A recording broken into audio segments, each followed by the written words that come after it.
ਵਾਹਿਗੁਰੂ ਜੀ ਕਾ ਖਾਲਸਾ ਵਾਹਿਗੁਰੂ ਜੀ ਕੀ ਫਤਿਹ।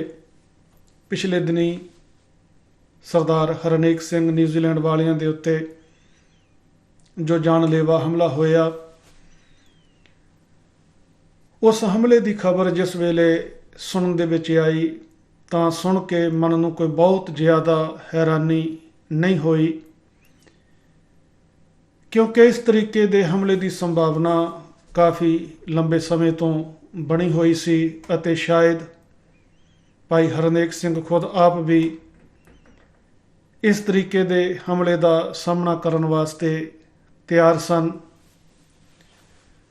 ਇਸ ਹਮਲੇ ਤੋਂ ਬਾਅਦ ਜਿਹੋ ਜਿਹਾ ਪ੍ਰਤੀਕਰਮ ਲੋਕਾਂ ਵੱਲੋਂ ਆਇਆ,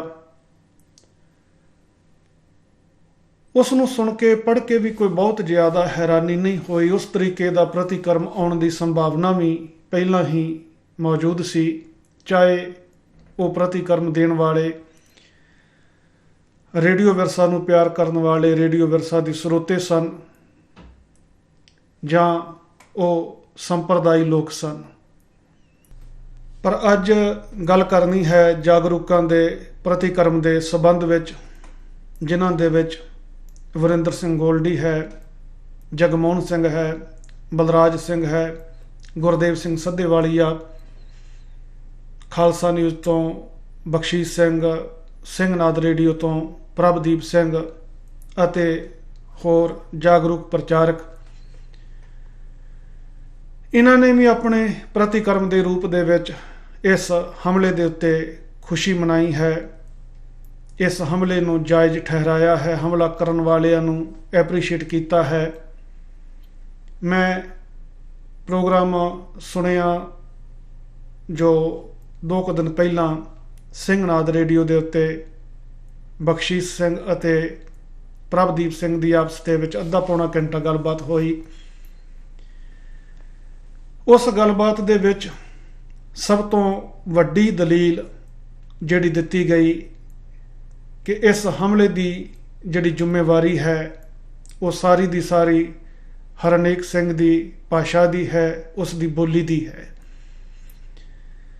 ਜਦਕਿ ਸੱਚਾਈ ਇਹ ਨਹੀਂ ਹੈ। ਇਸ ਸਾਰੇ ਹਮਲੇ ਦੇ ਪਿੱਛੇ ਜਿਸ ਦੀ ਜ਼ਿੰਮੇਵਾਰੀ ਹੈ, ਜਿਹੜਾ ਅਸਲੀ ਤੱਤ ਹੈ ਇਹਦੇ ਪਿੱਛੇ, ਜੇ ਉਸ ਨੂੰ ਕੋਈ ਨਾਮ ਦੇਣਾ ਹੋਵੇ ਤੇ ਉਹ ਨਾਮ ਇੱਕੋ ਇੱਕ ਦਿੱਤਾ ਜਾ ਸਕਦਾ ਹੈ, ਧਾਰਮਿਕ ਗੁੰਡਾਗਰਦੀ। ਸੁਣਨ ਦੇ ਵਿੱਚ ਇਹ ਸ਼ਬਦ ਜਿਹੜਾ ਹੈ, ਭਾਵੇਂ ਸਾਨੂੰ ਕੋਈ ਬਹੁਤ ਚੰਗਾ ਨਾ ਲੱਗੇ, ਧਾਰਮਿਕ ਜਗਤ ਹੁੰਦਾ ਹੈ, ਧਾਰਮਿਕ ਅਸਥਾਨ ਹੁੰਦਾ ਹੈ, ਧਾਰਮਿਕ ਗੁਰੂ ਹੁੰਦਾ ਹੈ, ਧਾਰਮਿਕ ਗ੍ਰੰਥ ਹੁੰਦਾ ਹੈ, ਪਰ ਧਾਰਮਿਕ ਗੁੰਡਾਗਰਦੀ ਸੁਣਨ ਦੇ ਵਿੱਚ ਇਹ ਸ਼ਬਦ ਭਾਵੇਂ ਸਾਨੂੰ ਬਹੁਤਾ ਚੰਗਾ ਨਾ ਲੱਗੇ, ਪਰ ਸੱਚਾਈ ਇਹੀ ਹੈ। ਇਸ ਸਾਰੇ ਕੁਝ ਦਾ ਜ਼ਿੰਮੇਵਾਰ ਜਿਹੜਾ ਤੱਤ ਹੈ ਉਹ ਇਹੀ ਹੈ ਕਿ ਅਸੀਂ ਧਰਮ ਦੇ ਨਾਮ ਦੇ ਉੱਤੇ ਗੁੰਡਾਗਰਦੀ ਕਰਦੇ ਹਾਂ। ਅਸੀਂ ਆਪਣੀ ਗੁੰਡਾਗਰਦੀ ਨੂੰ ਜਾਇਜ਼ ਠਹਿਰਾਉਣ ਵਾਸਤੇ ਧਰਮ ਦਾ ਨਾਮ ਲੈਂਦੇ ਹਾਂ, ਧਰਮ ਦਾ ਸਹਾਰਾ ਲੈਂਦੇ ਹਾਂ। ਪ੍ਰਭਦੀਪ ਸਿੰਘ ਜੀ, ਬਖਸ਼ੀਸ਼ ਸਿੰਘ ਜੀ, ਮੈਂ ਪੁੱਛਣਾ ਚਾਹੁੰਦਾ ਹਾਂ, ਤੁਸੀਂ ਬਾਰ-ਬਾਰ ਇਹ ਗੱਲ ਆਖੀ ਹੈ ਕਿ ਇਸ ਹਮਲੇ ਦੀ ਜ਼ਿੰਮੇਵਾਰੀ ਹਰਨੇਕ ਸਿੰਘ ਦੀ ਆਪਣੀ ਬੋਲੀ ਦੀ ਹੈ, ਉਸ ਦੀ ਆਪਣੀ ਭਾਸ਼ਾ ਦੀ ਹੈ, ਔਰ ਇਸ ਦੇ ਸੰਬੰਧ ਵਿੱਚ ਤੁਸੀਂ ਕਈ ਦਲੀਲਾਂ ਵੀ ਦਿੱਤੀਆਂ। ਇੱਥੋਂ ਤੱਕ ਵੀ ਆਖਿਆ ਕਿ ਮਨੁੱਖ ਦੀ ਜ਼ੁਬਾਨ ਦੇ ਵਿੱਚ ਹੱਡੀਆਂ ਨਹੀਂ ਹੁੰਦੀਆਂ, ਪਰ ਇਹ ਜ਼ੁਬਾਨ ਹੱਡੀਆਂ ਤੜਵਾਉਣ ਦਾ ਕੰਮ ਜ਼ਰੂਰ ਕਰ ਦਿੰਦੀ ਹੈ। ਪਰ ਪ੍ਰਭਦੀਪ ਸਿੰਘ ਜੀ, ਤੁਹਾਡੀ ਜ਼ੁਬਾਨ ਤੇ ਬਹੁਤ ਮਿੱਠੀ ਹੈ, ਤੁਸੀਂ ਤੇ ਕਦੇ ਕਿਸੇ ਨੂੰ ਕੋਈ ਗਾਲੀ ਗਲੋਚ ਵਾਲਾ ਸ਼ਬਦ ਨਹੀਂ ਬੋਲਿਆ ਹੋਵੇਗਾ। ਪ੍ਰੋਫੈਸਰ ਦਰਸ਼ਨ ਸਿੰਘ, ਉਹਨਾਂ ਨੇ ਤੇ ਕਦੇ ਕਿਸੇ ਨੂੰ ਮੰਦਾ ਸ਼ਬਦ ਨਹੀਂ ਬੋਲਿਆ ਹੋਵੇਗਾ, ਪਰ ਕੀ ਕਾਰਨ? ਹਮਲਾ ਤੇ ਤੁਹਾਡੇ ਤੇ ਵੀ ਹੋਇਆ ਤੇ ਤੁਸੀਂ ਅੱਜ ਤੱਕ ਕਲੇਮ ਕਰਦੇ ਹੋ ਕਿ ਸਾਡੇ ਉੱਤੇ ਬੰਬ ਦੇ ਨਾਲ ਹਮਲਾ ਕੀਤਾ ਗਿਆ। ਤੁਹਾਨੂੰ ਯਾਦ ਹੋਣਾ ਚਾਹੀਦਾ ਕਿ ਬੰਬ ਦੇ ਨਾਲ ਹਮਲਾ ਪੰਜਾਬ ਦੇ CM ਦੇ ਉੱਤੇ ਹੋਇਆ ਸੀ, ਬੇਅੰਤ ਸਿੰਘ ਦੇ ਉੱਤੇ ਹੋਇਆ ਸੀ, ਅਕਾਲ ਤਖਤ ਦੇ ਉੱਤੇ ਬੰਬ ਚੱਲੇ ਸਨ। ਤੇ ਤੁਸੀਂ ਜਦੋਂ ਉਸ ਹਮਲੇ ਦਾ ਜ਼ਿਕਰ ਕਰਦੇ ਹੋ, ਤੁਸੀਂ ਕਹਿੰਦੇ ਹੋ ਸਾਡੇ ਤੇ ਬੰਬ ਸੁੱਟਿਆ ਗਿਆ। ਤੁਹਾਡੀ ਤੇ ਜ਼ੁਬਾਨ ਬੜੀ ਸੁਲਝੀ ਹੋਈ ਸੀ, ਬੋਲੀ ਬੜੀ ਮਿੱਠੀ ਸੀ, ਫਿਰ ਵੀ ਤੁਹਾਡੇ ਉੱਤੇ ਹਮਲਾ ਕਿਉਂ ਹੋਇਆ? ਪ੍ਰੋਫੈਸਰ ਸਰਬਜੀਤ ਸਿੰਘ ਜੀ ਧੁੰਦਾ, ਕਿੰਨੀ ਵਾਰੀ ਉਹਨਾਂ ਦੇ ਉੱਤੇ ਹਮਲੇ ਹੋਏ। ਉਹਨਾਂ ਦੀ ਬੋਲੀ ਤੇ ਕੋਈ ਇਹੋ ਜਿਹੀ ਨਹੀਂ ਜਿਸ ਤਰੀਕੇ ਦੀ ਬੋਲੀ ਦਾ ਜ਼ਿਕਰ ਤੁਸੀਂ ਭਾਈ ਹਰਨੇਕ ਸਿੰਘ ਦੇ ਸਬੰਧ ਦੇ ਵਿੱਚ ਕਰਦੇ ਹੋ। ਪੰਥਪ੍ਰੀਤ ਸਿੰਘ, ਉਹਨਾਂ ਦੇ ਉੱਤੇ ਹਮਲੇ ਹੋਏ। ਉਹਨਾਂ ਨੇ ਤਾਂ ਕਦੇ ਕਿਸੇ ਨੂੰ ਗਾਲੀ ਗਲੋਚ ਨਹੀਂ ਕੀਤਾ, ਉਹਨਾਂ ਨੇ ਤਾਂ ਕਦੇ ਕਿਸੇ ਨੂੰ ਮਾੜਾ ਸ਼ਬਦ ਨਹੀਂ ਬੋਲਿਆ। ਤੁਹਾਡੇ ਮੁਤਾਬਕ ਭਾਈ ਰਣਜੀਤ ਸਿੰਘ, ਉਹਨਾਂ ਨੇ ਤਾਂ ਕਦੇ ਇਹ ਗਾਲੀ ਗਲੋਚ ਵਾਲੇ ਸ਼ਬਦ ਜਿਹੜੇ ਹਨ ਆਪਣੇ ਦੀਵਾਨਾਂ ਦੇ ਵਿੱਚ ਨਹੀਂ ਬੋਲੇ, ਪਰ ਉਹਨਾਂ ਦੇ ਉੱਤੇ ਵੀ ਹਮਲੇ ਹੋਏ ਔਰ ਨਿਰੰਤਰ ਲਗਾਤਾਰ ਇਹ ਹਮਲੇ ਹੋ ਰਹੇ ਹਨ। ਕਿਸੇ ਵੀ ਮੁਲਕ ਦੇ ਵਿੱਚ ਆਵਣ, ਕੈਨੇਡਾ ਆਵਣ, ਅਮਰੀਕਾ ਆਵਣ, ਆਸਟ੍ਰੇਲੀਆ ਆਵਣ, ਹਰੇਕ ਜਗ੍ਹਾ ਦੇ ਉੱਤੇ ਉਹਨਾਂ ਦੇ ਉੱਤੇ ਹਮਲੇ ਕਰਨ ਦੇ ਯਤਨ ਕੀਤੇ ਜਾਂਦੇ ਹਨ। ਇਸ ਸਾਰੇ ਕੁਝ ਦੇ ਪਿੱਛੇ ਕਾਰਨ ਇੱਕੋ ਇੱਕ ਹੈ, ਧਾਰਮਿਕ ਗੁੰਡਾਗਰਦੀ। ਆਪਣੀ ਗੁੰਡਾਗਰਦੀ ਨੂੰ ਧਰਮ ਦਾ ਲਿਬਾਸ ਪਹਿਨਾ ਕੇ ਉਸ ਨੂੰ ਜਾਇਜ਼ ਠਹਿਰਾਉਣਾ। ਜਿਸ ਧਾਰਮਿਕ ਗੁੰਡਾਗਰਦੀ ਦੇ ਤੁਸੀਂ ਸਾਰੇ ਜਾਗਰੂਕ ਜਿਤਨੇ ਹੋ, ਸਾਰੇ ਦੇ ਸਾਰੇ ਇਸ ਗੁੰਡਾਗਰਦੀ ਦੇ ਵਿਕਟਮ ਰਹਿ ਚੁੱਕੇ ਹੋ। ਪਰ ਅੱਜ ਉਸੇ ਧਾਰਮਿਕ ਗੁੰਡਾਗਰਦੀ ਦੇ ਸਬੰਧ ਦੇ ਵਿੱਚ ਤੁਸੀਂ ਵਿਕਟਮ ਬਲੇਮਿੰਗ ਵਾਲੀ ਗੇਮ ਜਿਹੜੀ ਹੈ ਉਹ ਖੇਡ ਰਹੇ ਹੋ। ਕਿਉਂਕਿ ਸਾਡੇ ਲੋਕਾਂ ਦਾ ਸੁਭਾਅ ਕੁਝ ਇਹੋ ਜਿਹਾ ਹੈ, ਸਾਡੇ ਤੇ ਜੇ ਕਿਧਰੇ ਕਿਸੇ ਦਾ ਰੇਪ ਵੀ ਹੋ ਜਾਵੇ ਤੇ ਬਲਾਤਕਾਰੀ ਵੱਲ ਨੂੰ ਉਂਗਲ ਕਰਨ ਤੋਂ ਪਹਿਲਾਂ ਜਿਹੜਾ ਅਸੀਂ ਬਲੇਮ ਲਗਾਉਣਾ ਸ਼ੁਰੂ ਕਰਦੇ ਹਾਂ ਉਸ ਦਾ ਜਿਸ ਦਾ ਬਲਾਤਕਾਰ ਹੋਇਆ ਹੋਵੇ, ਕਿ ਇਹ ਅੱਧੀ ਰਾਤ ਵੇਲੇ ਘਰ ਤੋਂ ਬਾਹਰ ਕਿਉਂ ਗਈ, ਇਸ ਨੇ ਇਹੋ ਜਿਹੇ ਕੱਪੜੇ ਕਿਉਂ ਪਾਏ, ਇਹਦੇ ਪਿੱਛੇ ਗਲਤੀ ਜਿਹੜੀ ਹੈ ਇਸ ਦੀ ਹੀ ਹੋਵੇਗੀ। ਇਸੇ ਤਰੀਕੇ ਦੀ ਵਿਕਟਮ ਬਲੇਮਿੰਗ ਦੀ ਗੇਮ ਜਿਹੜੀ ਹੈ ਇਸ ਵੇਲੇ ਤੁਸੀਂ ਆਪ ਖੇਡ ਰਹੇ ਹੋ। ਹਰਨੇਕ ਸਿੰਘ ਨੇ ਗੱਲਾਂ ਕੀਤੀਆਂ, ਰਿਸਕ ਲੈ ਕੇ ਕੀਤੀਆਂ ਔਰ ਉਹਨਾਂ ਗੱਲਾਂ ਦੀ ਕੀਮਤ ਹਰਨੇਕ ਸਿੰਘ ਨੇ ਤਾਰੀ ਹੈ ਔਰ ਹੋ ਸਕਦਾ ਹੈ ਆਉਣ ਵਾਲੇ ਸਮੇਂ ਦੇ ਅੰਦਰ ਹੋਰ ਵੀ ਉਸ ਨੂੰ ਤਾਰਨੀ ਪਵੇ। ਪਰ ਤੁਸੀਂ ਜਰਾ ਕੁ ਸੋਚ ਕੇ ਦੱਸਿਓ, ਪ੍ਰੋਫੈਸਰ ਦਰਸ਼ਨ ਸਿੰਘ ਜੀ ਦੇ ਉੱਤੇ ਇੰਨੇ ਹਮਲੇ ਹੋਏ ਹਨ, ਪਰ ਉਹਨਾਂ ਹਮਲਿਆਂ ਦੀ ਕੀਮਤ ਜਿਹੜੀ ਹੈ ਉਹ ਕਿਸ ਨੂੰ ਚੁਕਾਉਣੀ ਪਈ। ਪ੍ਰੋਫੈਸਰ ਸਾਹਿਬ ਜੀ ਦੇ ਸਰੀਰ ਦੇ ਉੱਤੇ ਤੇ ਸ਼ਾਇਦ ਕੋਈ ਅਜੇ ਤੱਕ ਝਰੀਟ ਵੀ ਨਾ ਆਈ ਹੋਈ ਹੋਵੇ, ਸਿਰ ਲੋਕਾਂ ਦੇ ਪਾਟੇ, ਕੀਮਤ ਲੋਕਾਂ ਨੇ ਚੁਕਾਈ। ਇੱਥੇ ਸਿੱਖ ਲਹਿਰ ਗੁਰਦੁਆਰੇ ਵਿਖੇ ਜਦੋਂ ਹਮਲਾ ਹੋਇਆ ਸੀ, ਸਿਰ ਪ੍ਰਬੰਧਕਾਂ ਦੇ ਪਾਟੇ ਸਨ। ਪ੍ਰੋਫੈਸਰ ਸਾਹਿਬ ਤੇ ਗੁਰਦੁਆਰੇ ਤੋਂ 2-2.5 ਮੀਲ ਦੂਰ ਆਪਣੇ ਘਰ ਦੇ ਵਿੱਚ ਹੀ ਬੈਠੇ ਰਹੇ ਸਨ, ਗੁਰਦੁਆਰੇ ਵੀ ਨਹੀਂ ਸਨ ਅੱਪੜੇ। ਪ੍ਰੋਫੈਸਰ ਸਰਬਜੀਤ ਸਿੰਘ ਧੁੰਦਾ ਦੇ ਉੱਤੇ ਜਿਹੜੇ ਹਮਲੇ ਹੋਏ ਨੇ ਉਹਦੇ ਵਿੱਚ ਪ੍ਰੋਫੈਸਰ ਸਰਬਜੀਤ ਸਿੰਘ ਧੁੰਦਾ ਦੇ ਸਰੀਰ ਦੇ ਉੱਤੇ ਕੋਈ ਝਰੀਟ ਨਹੀਂ ਆਈ। ਲੋਕਾਂ ਦੀਆਂ ਪੱਗਾਂ ਲੱਥੀਆਂ ਹੋਣਗੀਆਂ। ਭਾਈ ਪੰਥਪ੍ਰੀਤ ਸਿੰਘ ਜੀ ਦੇ ਉੱਤੇ ਜਿਹੜੇ ਹਮਲੇ ਹੋਏ ਨੇ ਉਹਦੇ ਵਿੱਚ ਜਿਹੜਾ ਨੁਕਸਾਨ ਹੋਇਆ ਹੈ ਉਹ ਲੋਕਾਂ ਦਾ ਹੋਇਆ ਹੈ। ਪੰਥਪ੍ਰੀਤ ਸਿੰਘ ਦਾ, ਸਾਡੇ ਜਾਗਰੂਕ ਪ੍ਰਚਾਰਕਾਂ ਦਾ ਕੋਈ ਨੁਕਸਾਨ ਨਹੀਂ ਹੋਇਆ।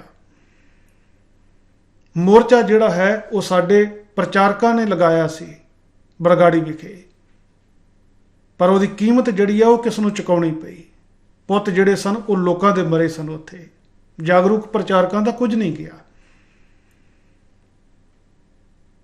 ਹਰਨੇਕ ਸਿੰਘ ਨੇ ਜੇਕਰ ਗੱਲਾਂ ਕੀਤੀਆਂ ਨੇ, ਉਹਨਾਂ ਗੱਲਾਂ ਦੀ ਕੀਮਤ ਉਸਨੇ ਖੁਦ ਆਪ ਤਾਰੀ ਹੈ ਔਰ ਹੋ ਸਕਦਾ ਆਉਣ ਵਾਲੇ ਸਮੇਂ ਦੇ ਅੰਦਰ ਉਹ ਹੋਰ ਵੀ ਜ਼ਿਆਦਾ ਇਸ ਦੀ ਕੀਮਤ ਤਾਰੇ।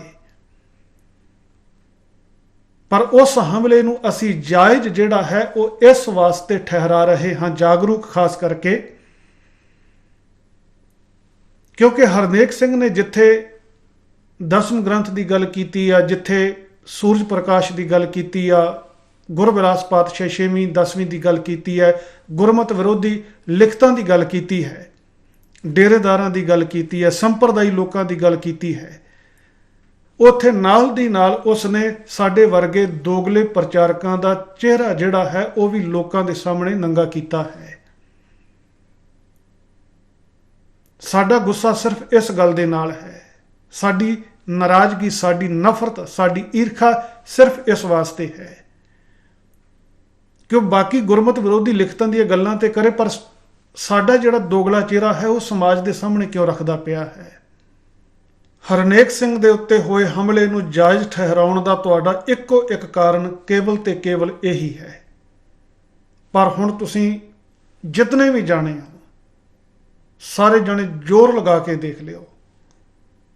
हरनेक सिंह दे कद दे अगे तुसी सारे दे सारे हुण बौणे प्रतीत होवोगे। तुहाडे अंदर यह हीन भावना है और उस हीन भावना दे विच तुसी संप्रदायी लोकां दे नालों भी ज्यादा गर्क चुके हो। संप्रदायी लोकां ने विरोधता की, हरनेक सिंह दियां फोटोआं एडिट कीतियां, उन्हां दे परिवार दियां, उन्हां दे बच्चियां दियां, उन्हां दे घर दियां जनानियां दियां फोटोआं जड़ियां ने एडिट कीतियां।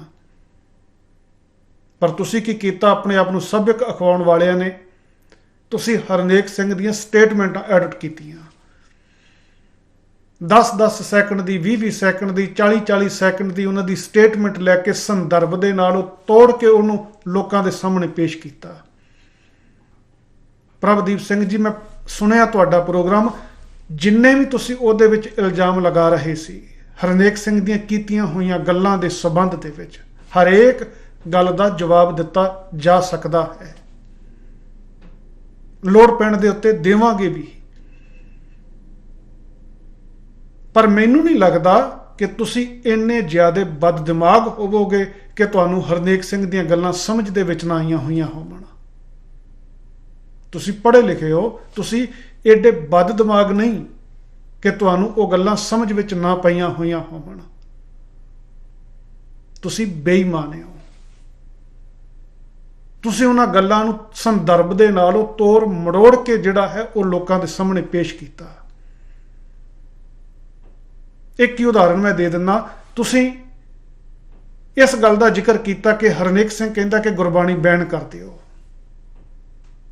किस संदर्भ दे विच वो गल होई सी कि उसका जिक्र किया, तुसी की तुहानू पता नहीं कि किस संदर्भ दे विच वो गल होई? और जिस संदर्भ दे विच वो गल की गई उस संदर्भ अनुसार वाकया ही गुरबाणी की जिस तरीके दे नाल असी प्रचारक लोग वरतों कर रहे हाँ, गुरबाणी की वरतों जिहड़ी है इहदे उत्ते पाबंदी लगनी चाहिए है, बैन होनी चाहिए है।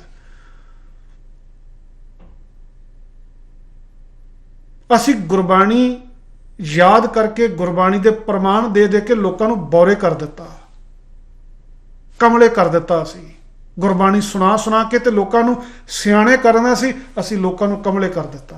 असी प्रचारकां ने, जिन्हां ने गुरबाणी नूं पढ़िया सी, जिन्हां ने गुरबाणी नूं याद किया सी। हरेक बंदा अपनी गल कहण वास्ते गुरबाणी दे हवाले दे रहा ते सुनन वाला बौरा जिहा हो जाता कि किहदी गल मन्ना। जिहड़ी मैं अज वीडियो बना रहा हाँ, चाहे 15 मिनट की होवे, 20 मिनट की होवे, कि तुहानू लगदा कि इस 15-20 मिनट की वीडियो दे विच मैं गुरबाणी के हवाले नहीं सी दे सकदा? मैनू गुरबाणी याद नहीं, मैनू गुरबाणी के प्रमाण देने नहीं आउंदे। इन्नी वीडियो दे विच हो सकदा 15-20 गुरबाणी दी पंक्तियां मैं भी सुना दिंदा, पर उसदा फायदा की हुंदा? गल ते मैं अपनी करनी आ। हरनेक सिंह दे उत्ते हमला होया है, जे मैं अपना पक्ष रखना होवे मैं भी गुरबाणी के हवाले दे देंगा। कि मैं नहीं हवाले दे सकदा कि जिसके सिर ऊपर तू स्वामी सो दुख कैसा पावे। इस हमले का जिक्र करदे होया कि मैं नहीं कह सकदा कि प्रभ भावै बिन सास ते रख है, ताती वाव न लग गई पार ब्रह्म शरण आई। किन्ने प्रमाण गुरबाणी दे विचों मैं भी दे सकदा। संप्रदायी लोगों को भी दस देना चाहना, 10वें ग्रंथ के प्रमाण भी सानू देने आउंदे ने, जफरनामे के प्रमाण भी सानू देने आउंदे ने कि जे रब सिर दे उत्ते होवे दुश्मन कुछ भी नहीं बिगाड़ सकता। पर होएगा कि उहदे नाल जिहड़ा मैनू सुनेगा वो आखेगा कि इन्हें गुरबाणी अनुसार इसका पक्ष पेश किया। पर जदों इसे हमले का दूसरा पक्ष संप्रदायी लोगों ने पेश करना है, उन्होंने भी गुरबाणी दी पंक्तियां सुनाउणी ने। कल तुहाडे प्रोग्राम दे विच भी एक सज्जन ने गुरबाणी दी पंक्तियां सुना के गया सी कि जयकार कियो धर्मिया का पापी को दंड दियोए। जदों गुंडियां ने अपनी गुंडागर्दी नूं धर्म का लिबास पहनाउणा आ, उन्होंने भी गुरबाणी दी पंक्तियां सुनाउणियां ने उत्थे। और इदां अज तक हुंदा आया। जदों प्रोफैसर दर्शन सिंह दे उत्ते हमले होए, सरबजीत सिंह धुंदे दे उत्ते हमले होए, पंथप्रीत सिंह दे उत्ते हमले होए, उन्हां गुंडियां ने ਆਪਣੀ ਗੁੰਡਾਗਰਦੀ ਨੂੰ ਗੁਰਬਾਣੀ ਦੀਆਂ ਪੰਕਤੀਆਂ ਸੁਣਾ ਸੁਣਾ ਕੇ ਉਹਨਾਂ ਨੇ ਜਸਟੀਫਾਈ ਕੀਤਾ। ਉਹ ਤੇ ਆਪਣੀਆਂ ਕੱਢੀਆਂ ਹੋਈਆਂ ਗਾਲਾਂ ਨੂੰ ਵੀ ਗੁਰਦੁਆਰਾ ਲਈ ਗਈ ਸੇਵਾ ਦੱਸਦੇ ਆ। ਇਸ ਸੰਦਰਭ ਦੇ ਵਿੱਚ ਆਖਿਆ ਗਿਆ ਸੀ ਕਿ ਗੁਰਬਾਣੀ ਦੀਆਂ ਪੰਕਤੀਆਂ ਦੇ ਉੱਤੇ ਪਾਬੰਦੀ ਲੱਗਣੀ ਚਾਹੀਦੀ ਹੈ। ਕੋਈ ਆਪਣੀ ਗੱਲ ਕਹਿਣੀ ਹੈ ਆਪਣੇ ਸ਼ਬਦਾਂ ਦੇ ਵਿੱਚ ਕਵੇ, ਆਪਣੀ ਬੋਲੀ ਦੇ ਵਿੱਚ ਕਵੇ। ਨਹੀਂ ਤੇ ਇਸ ਘਟਨਾ ਨੂੰ ਇੱਕ ਬੰਦਾ ਮੇਰੇ ਕੋਲੋਂ ਸੁਣ ਕੇ ਜਾਵੇਗਾ, ਮੈਂ ਵੀ ਗੁਰਬਾਣੀ ਦੀਆਂ ਪੰਕਤੀਆਂ ਸੁਣਾ ਦਿਆਂਗਾ ਨਾਲ। ਸੰਪਰਦਾਈ ਲੋਕਾਂ ਦਾ ਪੱਖ ਸੁਣੇਗਾ, ਉਹਨਾਂ ਨੇ ਵੀ ਗੁਰਬਾਣੀ ਦੀਆਂ ਪੰਕਤੀਆਂ ਸੁਣਾ ਦੇਣੀਆਂ। ਤੇ ਸੁਣਨ ਵਾਲਾ ਕੀ ਤੁਹਾਨੂੰ ਲੱਗਦਾ ਕਿ ਬਹੁਤ ਸਮਝਦਾਰ ਬਣ ਕੇ ਜਾਏਗਾ? ਇੱਥੋਂ ਬੌਰਾ ਜਿਹਾ ਹੋ ਜਾਣਾ, ਝੱਲਾ ਜਿਹਾ ਹੋ ਜਾਣਾ ਵੀ ਸੰਪਰਦਾਇ ਨੂੰ ਗੁਰੂ ਸਾਹਿਬ ਕੁਝ ਹੋਰ ਆਖੀ ਜਾ ਰਹੇ ਆ, ਇਹਨਾਂ ਨੂੰ ਗੁਰੂ ਸਾਹਿਬ ਕੁਝ ਹੋਰ ਆਖੀ ਜਾ ਰਹੇ ਆ। ਇਸ ਸੰਦਰਭ ਦੇ ਵਿੱਚ ਗੱਲ ਆਖੀ ਗਈ ਸੀ ਕਿ ਗੁਰਬਾਣੀ ਦੀਆਂ ਪੰਕਤੀਆਂ ਦੇ ਉੱਤੇ ਪਾਬੰਦੀ ਲੱਗਣੀ ਚਾਹੀਦੀ ਹੈ। ਅਸੀਂ ਗੱਲ ਆਪਣੀ ਕਰਦੇ ਹਾਂ, ਆਪਣੀ ਸੋਚ ਜਿਹੜੀ ਆ ਲੋਕਾਂ ਦੇ ਉੱਤੇ ਥੋਪਦੇ ਹਾਂ, ਪਰ ਆਪਣੀ ਸੋਚ ਲੋਕਾਂ ਦੇ ਉੱਤੇ ਥੋਪਣ ਵਾਸਤੇ ਅਸੀਂ ਗੁਰਬਾਣੀ ਦਾ ਸਹਾਰਾ ਲੈਂਦੇ ਹਾਂ ਕਿ ਗੁਰੂ ਸਾਹਿਬ ਨੇ ਇਹ ਗੱਲ ਆਖੀ ਆ। ਤੇ ਅਸੀਂ ਸਾਬਤ ਇਹ ਕਰਦੇ ਹਾਂ, ਅਸੀਂ ਤੇ ਇਹ ਪੱਕੇ ਸਿੱਖਿਆ, ਅਸੀਂ ਤੇ ਗੁਰਬਾਣੀ ਦੇ ਦਾਇਰੇ ਤੋਂ ਬਾਹਰ ਜਾਂਦੇ ਹੀ ਨਹੀਂ, ਜਦ ਕਿ ਸਾਡੀ ਬੇਈਮਾਨੀ ਹੈ। ਮੈਂ ਫਿਰ ਆਖਾਂ, ਤੁਸੀਂ ਬਦ ਦਿਮਾਗ ਨਹੀਂ ਕਿ ਜਿਹੜੀਆਂ ਗੱਲਾਂ ਹਰਨੇਕ ਸਿੰਘ ਨੇ ਕੀਤੀਆਂ ਤੁਹਾਡੀ ਸਮਝ ਦੇ ਵਿੱਚ ਨਾ ਪਈਆਂ ਹੋਈਆਂ ਹੋਣ। ਤੁਸੀਂ ਬੇਈਮਾਨ ਲੋਕ ਹੋ। ਸੰਪਰਦਾਈ ਲੋਕਾਂ ਨੇ ਫੋਟੋਆਂ ਐਡਿਟ ਕੀਤੀਆਂ, ਤੁਸਾਂ ਨੇ ਰੇਡੀਓ ਵਿਰਸਾ ਤੋਂ ਦਿੱਤੀਆਂ ਹੋਈਆਂ ਸਟੇਟਮੈਂਟਾਂ ਜਿਹੜੀਆਂ ਨੇ ਉਹਨਾਂ ਨੂੰ ਐਡਿਟ ਕੀਤਾ। ਚਲੋ ਮੈਂ ਵੀਡੀਓ ਨੂੰ ਜ਼ਿਆਦਾ ਲੰਬੀ ਨਾ ਕਰਾਂ, ਆਉਣ ਵਾਲੇ ਦਿਨਾਂ ਦੇ ਵਿੱਚ ਤੁਹਾਡੇ ਹੋਰ ਸਵਾਲਾਂ ਦੇ ਜਵਾਬ ਵੀ ਦਿਆਂਗੇ। ਇਸ ਵਾਸਤੇ ਨਹੀਂ ਵੀ ਤੁਹਾਨੂੰ ਉਹਨਾਂ ਸਵਾਲਾਂ ਦੀ ਸਮਝ ਨਹੀਂ ਲੱਗੀ, ਬਲਕਿ ਇਸ ਵਾਸਤੇ ਕਿ ਇਸੇ ਬਹਾਨੇ ਦੇ ਨਾਲ ਅਸੀਂ ਆਪਣੀ ਆਖੀ ਹੋਈ ਗੱਲ ਨੂੰ ਹੋਰ ਵੀ ਜ਼ਿਆਦਾ ਲੋਕਾਂ ਤੱਕ ਹੋਰ ਵੀ ਵਧੀਆ ਤਰੀਕੇ ਦੇ ਨਾਲ ਪਹੁੰਚਾ ਸਕਾਂਗੇ। ਪਰ ਤੁਸੀਂ ਜਿਤਨੇ ਜਾਣੇ ਵੀ ਹੋ, ਜਿਤਨੇ ਵੀ ਹੋ, ਜਾਗਰੂਕ ਹੋ, ਮਿਸ਼ਨਰੀ ਹੋ, ਸੰਪਰਦਾਈ ਹੋ, ਜਿੰਨੇ ਵੀ ਜਾਣੇ ਹੋ, ਤੁਸੀਂ ਇੱਕ ਗੱਲ ਜ਼ਰੂਰ ਯਾਦ ਰੱਖਿਓ, ਕਿਉਂਕਿ ਅਜੇ ਤੇ ਆਉਣ ਵਾਲੇ ਦਿਨਾਂ ਦੇ ਵਿੱਚ ਬੜਾ ਕੁਝ ਹੋਣਾ। ਉਹ ਜਿਨ੍ਹਾਂ ਲੋਕਾਂ ਨੇ ਹਮਲਾ ਕੀਤਾ ਅਜੇ ਤੇ ਉਹਨਾਂ ਨੇ ਸਾਹਮਣੇ ਆਉਣਾ। ਹੋ ਸਕਦਾ ਆਉਣ ਵਾਲੇ ਦਿਨਾਂ ਦੇ ਵਿੱਚ ਉਹਨਾਂ ਨੂੰ ਅਕਾਲ ਤਖਤ ਤੋਂ ਸਨਮਾਨਿਤ ਵੀ ਕੀਤਾ ਜਾਵੇ। ਹੋ ਸਕਦਾ ਉਹਨਾਂ ਨੂੰ ਗੁਰਦੁਆਰਿਆਂ ਦੇ ਵਿੱਚ ਸਰੋਪੇ ਵੀ ਦਿੱਤੇ ਜਾਵਣ, ਉਹਨਾਂ ਵਾਸਤੇ ਉਗਰਾਹੀਆਂ ਵੀ ਕੀਤੀਆਂ ਜਾਵਣ, ਉਹਨਾਂ ਨੂੰ ਵਧਾਈਆਂ ਦਿੱਤੀਆਂ ਜਾਵਣ। ਉਹਦੇ ਵਿੱਚ ਤੁਸੀਂ ਸਾਰਿਆਂ ਜਾਣਿਆਂ ਨੇ ਸ਼ਾਮਲ ਹੋਣਾ। ਪਰ ਇੱਕ ਗੱਲ ਯਾਦ ਰੱਖਿਓ, ਜਿੰਨਾ ਮਰਜ਼ੀ ਜੋਰ ਲਗਾ ਲਿਓ, ਤੁਹਾਨੂੰ ਖੁਸ਼ੀ ਨਹੀਂ ਮਿਲਣੀ, ਤੁਹਾਡੀ ਤਸੱਲੀ ਨਹੀਂ ਹੋਣੀ,